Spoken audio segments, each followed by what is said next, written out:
Unang ilam kaliang persya haga jylla Dr. Mukul sangmau loong bakalong ke Donkam bandon da ke Independent Quality Monitoring Team IQMT nakam tab bakan la bakan pet ya kerukam pentrai nadu ke basdang bat bakanum dan satya kajing pensurwa la kalong ya kapor ne kepisa haba pentrai ya ginu project u Dr. Mukul loong bakajing kalem no jong kedom ka yeng dorbar thawan ka betmai hamau diang kalapen kendit pada banwat kumno kani kalawanja negi eki daw namar kani ke building ka dai ke basna nagam ta ke jylla bat kan yeng junom la junom henrai ka bas nosi ka long bakalaja no kumto kumba lala pansaki u Dr. Mukul ubade wemele ke AITC ulong bah ke jingelang jong ka High Power Committee HPC nadu pasdang menjur ye kicing turwa la ailat ye ke company kebabu doret bat halor kene la depru ban ajungmut baka day bandon ka Independent Quality Monitoring Team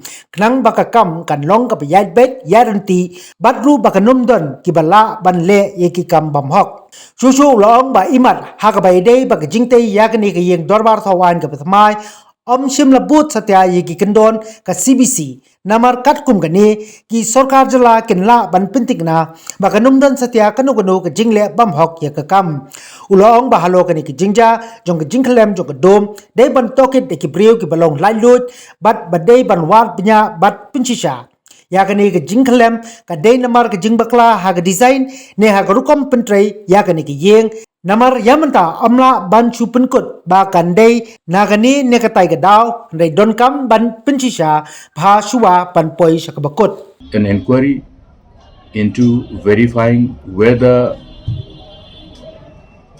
mistake has happened, whether it is in respect of the quality of the work, or in otherwise there has been compromise in the quality of the work, or whether there has been some compromise on the designing itself, whether people who were vested with the responsibility of designing and vetting were incompetent, in other words. All these aspects have to be seen, and therefore it has to be incumbent upon the government to have a completely a dedicated team assigned with a job which is capable of looking into all aspects from technical perspective and give us an independent report. So the decision was arrived at. I am sure the honorable speaker has already briefed on this, on the overall decision that has arrived after the discussion. And there should be, and there will be. That is what has been decided. That an independent technical body will be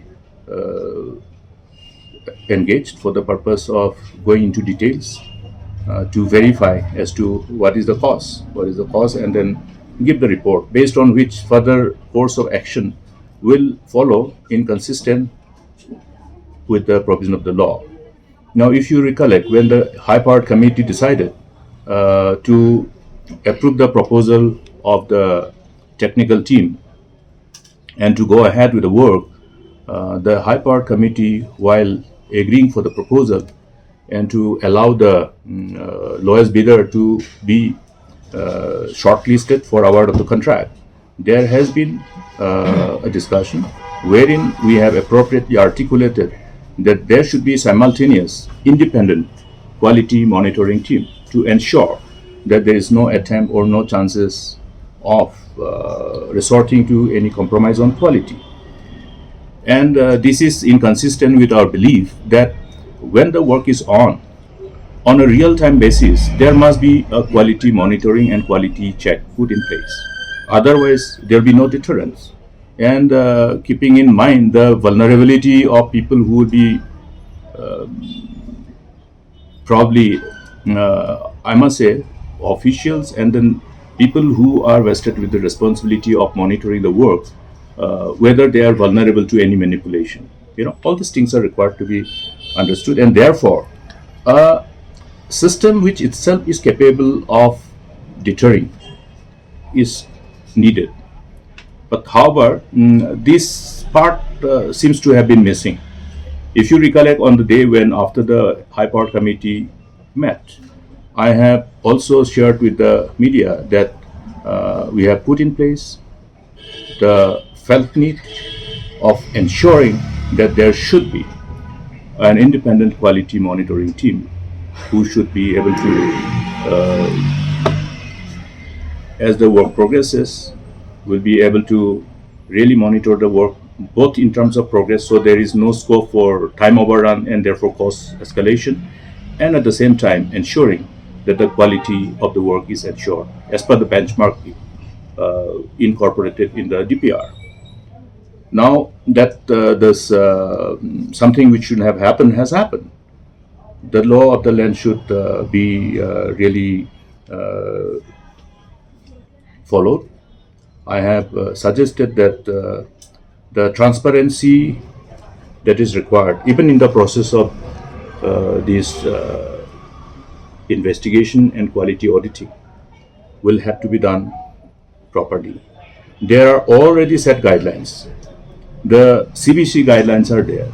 All the agencies under both union government and state government are supposed to adhere to these guidelines. These guidelines are designed and formatted in order to ensure that there is no scope for any manipulation.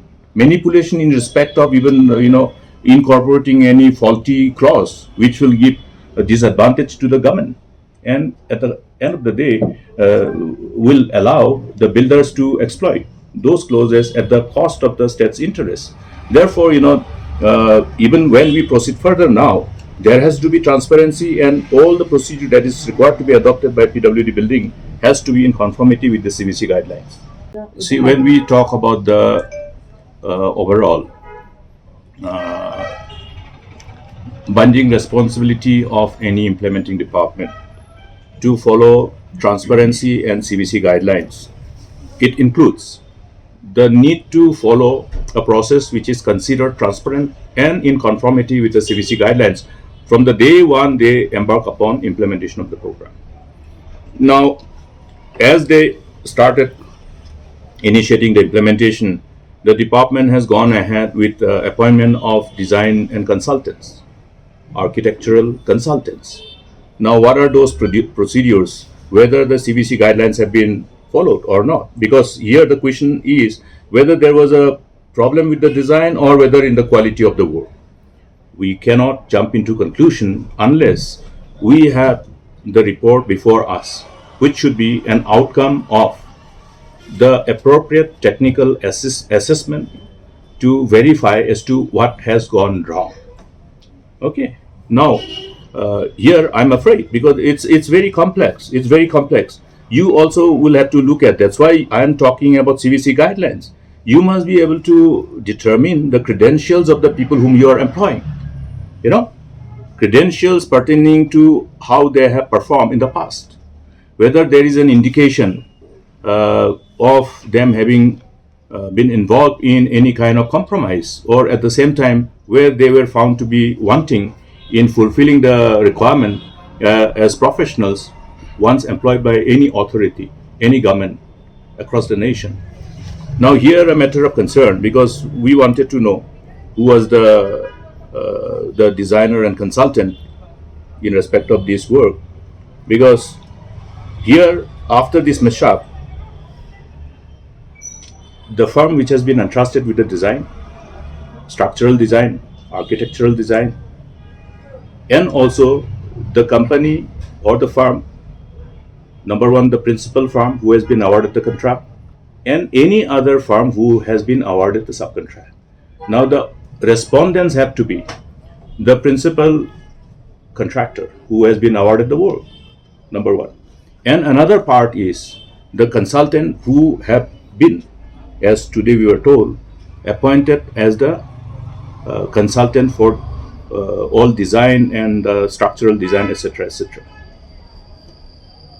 I'm a little bit perturbed because I had done a little bit of homework to find out immediately after what has happened.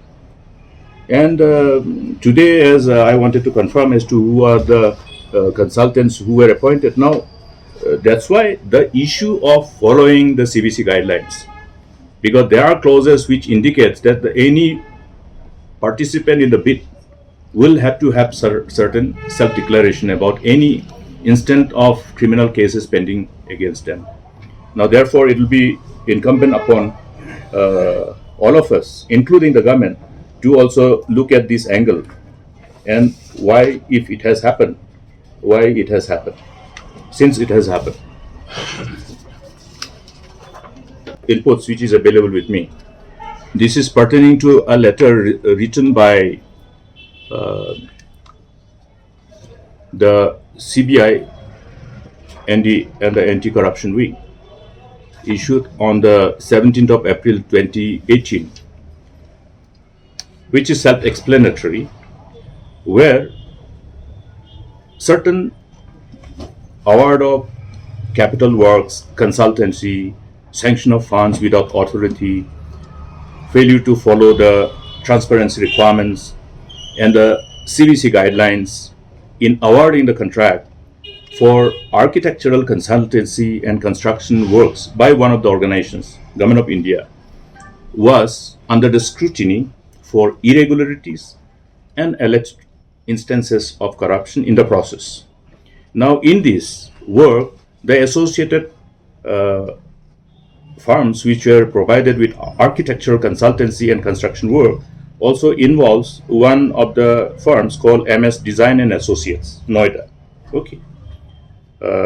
And these are the notices which were indicative of the inputs which are supposed to be provided to the CBI by the agency concerned, who awarded the work for architectural consultancy and construction work to these different firms. It's not just one firm, there are quite a number of firms, but this particular notice is pertaining to the award of contract for architectural consultancy and construction work by ESI Corporation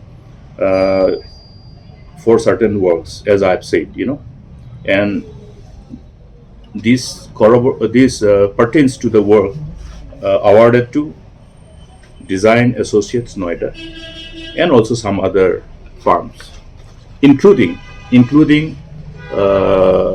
files pertaining to some works taken up by UPRN Limited. This is available. This is self-explanatory. You can further have investigative journalism, which you always have been doing, and then come out and enlighten us further. I'll share with you all this. So therefore, in the whole process of exercise, unless they are proven not guilty, we should always consider that the award of contract to whom the firms to whom the award of contract has been given should be considered as respondents. Also, those who are associated with designing, etc., also should be considered as respondent. Even officer who was on the field, who was actually monitoring and supervising the work on a daily basis, also must be considered as respondent. So therefore, the manner in which we should further proceed in engaging a kind of inquiry which should be considered completely insulated from influence by these firms. That means, in other words, independent means completely independent. And even this process of appointing a third party independent inquiry agency must be done by following a process of transparency and the CBC guidelines. This is what I have insisted on.